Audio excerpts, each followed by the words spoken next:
శివుడికి ఏ ద్రవ్యాలతో అభిషేకం చేయడం వల్ల ఏ ఫలితం వస్తుంది?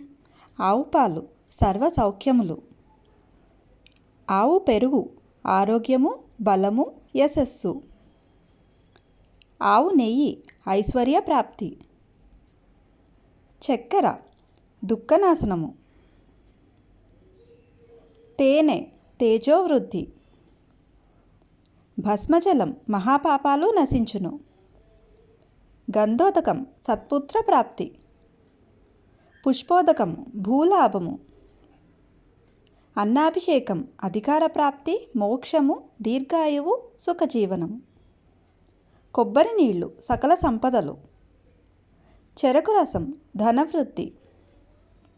ద్రాక్షరసం ప్రతి పనిలో విజయము. మామిడి పళ్ళ రసం దీర్ఘవ్యాధులు నశించును. ఖర్జూరము శత్రుహాని హరింపచేస్తుంది. నేరేడు పళ్ళ రసము వైరాగ్య సిద్ధి.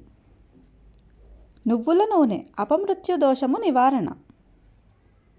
ధవళోదకం శివ సాన్నిధ్యం. గంగోదకం అంటే నీళ్లు సర్వసమృద్ధి, సంపదల ప్రాప్తి, నష్టపోయినవి తిరిగి లభిస్తాయి. కస్తూరి కలిపిన నీళ్లు చక్రవర్తిత్వం. నవరత్న జలం ధన గృహ ప్రాప్తి.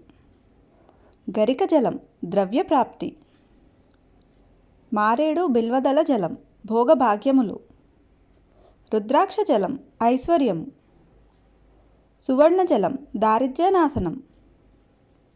పసుపు మంగళప్రదము, ఇంట్లో శుభకార్యములు జరుగును.